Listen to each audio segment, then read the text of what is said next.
Friends, வணக்கம். இப்போ ஒரு பாட்டு யூடியூப்பில் ரொம்ப ட்ரெண்டியாக போகுதுன்னு வச்சுக்கோங்களேன். மொத்த மழை இங்கே கொட்டி தீராதா, முல்லை இரவுகள் பற்றி எரியாதா. அந்த மாதிரி ஒரு ஜாலியான விஷயத்தை பற்றி நான் பேச வரல.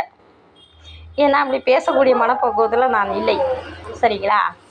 ஆனால் நிறைய பேர் சொல்கிறீங்க, சில விஷயங்களே ஓப்பனாக பேசக்கூடாது, அப்படி பேசுனீங்கன்னா அது உங்களுக்கு ஒரு ஏளன பொருளாக ஆகி விடுவீர்கள் அப்படின்னு சொல்கிறாங்க.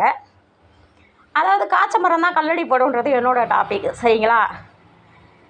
எனக்கு ரொம்ப நெஞ்சு அழுத்துது, துன்பம், கஷ்டம். யார்கிட்ட சொல்கிறது? உறவுகள் இல்லை, அண்ணன் தம்பிலாம் இல்லை, அக்காவும் இல்லை. யார்கிட்ட சொல்கிறது? யார்கிட்டையா சொல்லணும், சரிங்களா? போன புதன்கிழமை 11ஆம் தேதி நீதிமன்றம் போனேன். அங்கே நிறைய மாறுபட்ட வாக்குவாதங்கள் நடந்துச்சு, நீதிபதியாருக்கும் எனக்கும். அதில் கொஞ்சம் ரொம்ப டென்ஷன் ஆகிட்டேன். நான் உண்மைதான், எனக்கு எதிரில் யாரும் எழுத்து பேசக்கூடாது, அது மாதிரி நான் நினைப்பேன். ஏன்னா என் மைண்ட் செட்டிங் சின்ன பிள்ளையிலேருந்து நான் என்ன ரொம்ப அடித்து 28 வயசு வரைக்கும் நான் வாங்கிட்டே வளர்ந்தேன்ப்பா. 28 வயசு வரைக்கும் புது தொடப்பம் வாங்கி வச்சுட்டு அடிப்பாங்க எங்கள் அம்மாவும் எங்கள் அக்காவும். அப்படி நசுக்கப்பட்டு வாழ்ந்ததுனால இனிமேலுக்கு நம்ம யாரும் எழுத்து பேசக்கூடாது, இனிமேலுக்கு நம்மளை யாரும் அடிக்கக்கூடாதுன்னு ஒரு கான்செப்டை அன்றைக்கி நான் கொண்டு வந்தேன் என் மைண்டுக்கு. நல்லா போச்சு. 38 வயசு வரைக்கும் அருமையாக போச்சு. அந்த 10 வருட காலம் நான் நினைத்ததை படித்தேன், நான் நினைத்ததை சாதித்தேன், நான் நினைத்த பணியை ஆற்றினேன். என்னால் நான் நினச்ச மாதிரி திருமணம் மட்டும் பண்ண முடியலப்பா. அதனால் இன்றைக்கி எவ்வளோ விளைவுகளை சந்தித்து கொண்டிருக்கிறேன். என்னென்னா, புதன்கிழமை நீதிமன்றத்தில் மயக்கம் போட்டு விழுந்து நெஞ்சு வந்துச்சு. பிஆர்ன்ற ஒரு வெண்ட் மட்டும் 146 வருது.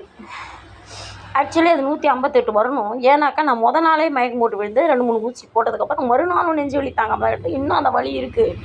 ஒன்ஸ் அப்படி ஆயிடுச்சுன்னு சொன்னாக்கா எனக்கு திரும்பி 1.5 month ஆர் 2 months ஆகும் அது ரிலாக்ஸாக கொண்டு வர்றதுக்கு, அதை அமைதியாக கொண்டு வர்றதுக்கு, அந்த விஷயங்களை மறந்து நான் எட்ட வரணும். ஆனால் திரும்பி நீதிபதி என்ன பண்ணிட்டாங்க, 13 நாளிலேயே அடுத்த ஹியரிங் போட்டிருக்காங்க. அவர் கேட்ட ஒரு வார்த்தை, அவர் மட்டும் 9 வருஷமாக ஆஜராகிறாங்க, நீங்கள் மட்டும் வீட்டில் ஜாலியாக இருக்கீங்களா அப்படின்னு நீதிபதி கேட்டார். நாம் எங்கே ஜாலியாக இருக்கோம்? ஆக்சுவலி அக்யூஸ்டு ஜாலியாக இருக்காங்க. ஏன்னு கேளுங்களேன், கோவை பாரதியார் பல்கலைக்கழகத்தில் பிஹெச்டி வாங்கியிருக்காங்க ஒரு அக்யூஸ்டு, ஒரு ஹை கிரைம் அக்யூஸ்டு, கடலூர் மாவட்டத்தின் ஒரு ஹை கிரைம் அக்யூஸ்டு. 13 லட்சம் ரூபா, 53 பவுன் மோசடி வழக்கு ப்ளஸ் பாலியல் குற்றங்கள், சரிங்களா? அது ஏற்றுக்கல, அது ரெண்டாவது விஷயம். நான் சொல்லக்கூடிய விஷயம் இதுதான். அந்த அக்யூஸ்டு கோவை பாரதியார் பல்கலைக்கழகத்தில் பிஹெச்டியே வாங்கிட்டார் இந்த குற்றம் பீரியடில், கேஸ் நடக்கிற பீரியடில். கேட்டால் கண்டிஷன் பேரில் அவன் வாழ்க்கையை நாம் வாழலாம் அப்படின்னு சொல்கிறாங்க, சரிங்களா? ஒரு கல்லூரியில் முதல்வர் பதவி 5-6 மாத காலமாய், சிஎஸ்எம் கல்லூரியில். அப்புறம் நான் வீடியோலாம் போட்டதுக்கப்புறம் இப்போ பணியிலிருந்து எடுத்திருக்காங்கன்னு வச்சுக்கோமே. 2016 வழக்கு பதிவு செய்தால் 2017 அல்லது 2018 ஒரு ஆண் குழந்தை பிறக்கிறது அவருக்கு. இன்றைக்கி அந்த பையனுக்கு 6-7 வயசு ஆகுது. போன ஜூன் மாதம், இதே மாதம் போன வருஷத்தில் பெரிய பொண்ணு வயசுக்கு மஞ்சள் தண்ணி சுற்றினார். இன்னும் அடுத்த வருஷத்தில் இதே ஜூன் மாதத்தில் அடுத்த பொண்ணு வயசுக்கு மஞ்சள் தண்ணி சுற்றுவாங்க.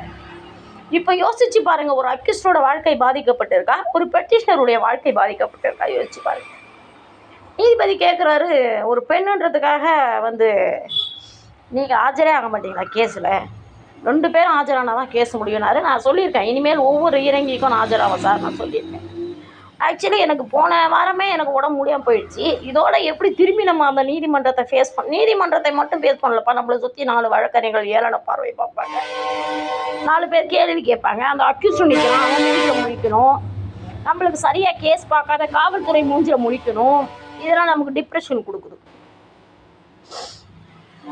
எப்படி இது அந்த ஐயா பேசியிருக்காங்கன்னு தெரியல. அவங்க சொல்கிறாங்க, பெண்களுக்கு எதிரான வழக்குகள்லாம் சீக்கிரம் முடிக்கப்படணும்னு ஏதாவது சட்டம் இருக்கிறதா அப்படின்னு சொல்லிட்டு வெளிப்படையாக பேசுனாங்க. வெளிப்படையாக, அதாவது சீட்டில் உட்காந்து பேசுகிறாங்க. 20-30 வழக்கறிஞர்கள் இருக்காங்க. உனக்கு யார் அதிகாரத்தை கொடுக்குதுன்னு சொல்லிட்டு என்னை சிங்குலரில் பேசுனார். நான் அப்போ கேட்டேன், என்ன உனக்குன்னு இத்தனை பேர் முன்னாடி பேசுகிறீங்களா ஐயா? யார் உங்களுக்கு அதிகாரம் கொடுத்ததுன்னு. இப்போ டென்ஷனில் வந்துருச்சுனார். அதே டென்ஷன் தாங்க ஐயா எனக்கும். நான் பாதிக்கப்பட்டிருக்கேன். எனக்கு ஏன்னு சொன்னாக்கா, எனக்கு இதெல்லாம் நினச்சி எனக்கு ரொம்ப டிப்ரெஷன் ஆகுதுப்பா. ரொம்ப நெஞ்சு வலிக்குது. ஸோ யார்கிட்டையாவது சொல்லணும்னு தோணுச்சு. இனிமேல் உண்மையை சொல்வதற்கு தூக்கு தண்டனை வந்தாலும் வரட்டுமே, என்ன இப்போ அப்படி சொல்லிட்டு தான் நான் இந்த வீடியோவை போடுறேன். ஓகேங்களா? இதில் எங்கள் பப்புக்குட்டியை காணும். சரி, வெளியில் தான் பிரச்சனை. சரி, வீட்டுக்குள்ளார நிம்மதியாக இருக்குமான்னு கேட்டால் கிடையாது. என் பூனைக்குட்டியை 4 நாளாக காணும். அதுதான் என்னோடய ஜீவன். ஒரு நட்பு போயிட்டு வந்துட்டு இருந்துச்சு, அது காணும். சரி, அதுதான் முடிஞ்சு போச்சு. பார்த்தா எனக்கு கிழவி காலையிலேயே ஒரு வானலில் தாளித்து கொட்டிட்டேன். இவ்வளோ பிரச்சனை இருக்குதுன்னு அவங்களுக்கு தெரியும். ஒரு வானலில் தாளித்து கொட்டிட்டேன். நாங்கள்லாம் இந்த மாதிரிலாம் சமைக்க மாட்டோம். நாங்கள்லாம் இந்த வானலில் இப்படி பண்ண மாட்டோம். எதாக இருந்தால் என்ன, பசிக்குமா உணவு அப்படின்னு அவங்கள கூட நான் சொல்லிக்கிட்டு இருந்தேன். என்ன மட்டும் இருந்தாலும் எனக்கு ரொம்ப அவங்க நெஞ்சு அடைச்சிது, அழுத்தமாக வலிச்சுதா. யார்கிட்டயே பேசணும்னு தோணுச்சு. ஸோ நான் பேசிட்டேன். விருப்பம் இருக்கிறவங்க பாருங்கள், விருப்பம் இல்லாதவங்க ஸ்கிப் பண்ணிக்கோங்க. ஓகேங்களா? தேங்க்யூ.